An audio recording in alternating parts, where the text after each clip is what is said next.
So I'm gonna grab some of the moisture that's coming right from it, and look at my finger. It turns blue, of course, because it tells you how cold it is. It's actually getting really cold.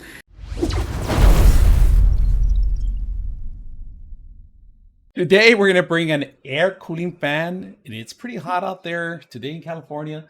It's about the 90s, I would say. So today we're gonna actually bring something fun, easy to set up. Now, if you guys don't recognize it, this is a little swamp fan. They call them swamp fans back in the East Coast, on the Midwest, you know. So we're gonna actually test this out and see how much cooling comes out of it.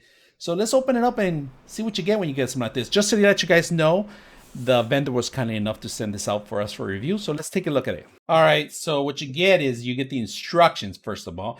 You get a Type-C connection, 5-volt connection, all right? And of course, you get a timer in front. Let's go ahead and go to the timers and setups, all right? You get a timer, 2 hours, 4 hours, and 6 hours. So in case you leave it on, you can turn it off automatically. Light, you get the water cooling, 1 drill or 2.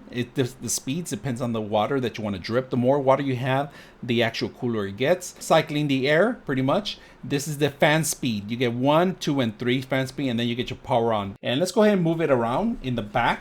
If you guys can see it, this is where pretty much where you have to fill in the water, right? And to fill in the water, it's through the top. You twist it and you pour the water in there.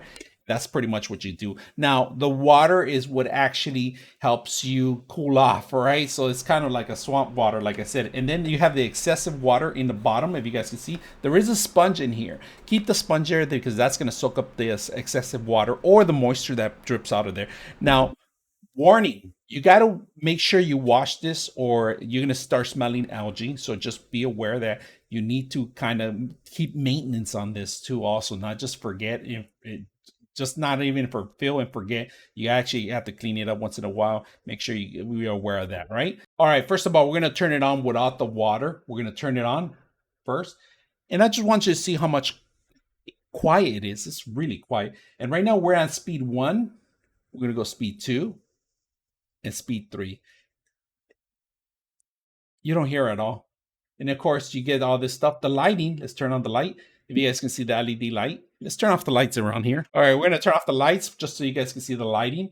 The lighting goes in here, and you can see the LED lights changing, interacting. So that's not bad. You could turn it off and turn it back on. And then, of course, you have your timer in here if you want to set up timers. Right now, we're on speed 3, and it's really minimum. You can't hear it very much. And, of course, you have the light, a padding in the bottom, so you could set it up anywhere. And it kind of elevates a little bit, so that's not bad. And then we set it down. We hit the rotation button. Look at the rotation button. I'm going to set it up where you can see the rotation button. And this is pretty much, it gives you a 45-degree angle where it spins. So the rotation is what circulates the actual wind, air around. So you could have it in one direction in your desk and it could keep you cool. So let's go ahead and fill it up with water and see how it works. Guys, I forgot to mention this. You could control the airflow up or down on anywhere you want. Plus, the rotation of the fan is a big plus. You could have this right next to I'm gonna keep it in my desk, so when I'm talking or interviewing or doing some video tape and it gets hot in here, this is a really handy fan. Check out the fan, guys. If you guys notice, this is what's happening. All the water is dripping down and it goes into that little sliver area, right? And it collects by the sponge, all right? Just to let you guys know, the way you have to maintenance this, let's bring this forward a little bit more. So once you finish completely drying out, you got to take the sponge out and dry it out, because if you don't dry out the sponge, it's gonna start accumulating some smell. So you want to make sure you want to keep that dry. All right, as you can see, it's hot in this room right now, but look at this, throwing around 60 to 70. There's some cooling area here on this part of it. Of course, right now we do have the water on the back of it. Let's see the water in the back.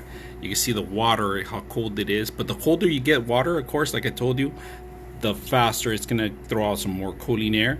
You can see some moisture building up already on it, and all the moisture goes to the bottom. And you can see the water here, moisture on it, if you guys can see that. So look at the difference between me and the actual thing. So I'm gonna grab some of the moisture that's coming right from it, And look at my finger. It turns blue, of course, because it tells you how cold it is. It's actually getting really cold. My hand is around 80 degrees, but right there is around 60, 70. Look at that. Not that bad. I mean, you can tell the difference. I do get some coldness. I feel, look at my finger, still cold. You can still see my finger blue on it compared to it. So that's with the actual fan running. It's not that bad. It's not the strongest, but it's doing its job, and that's what you need. You know, something direct to you, nearby. You have to stand within 3 feet of this, and it'll continue working for many years. 99.6 of you are not subscribers in my channel. I hope that the content helps you out and that you find it very useful, and I hope you hit the like and subscribe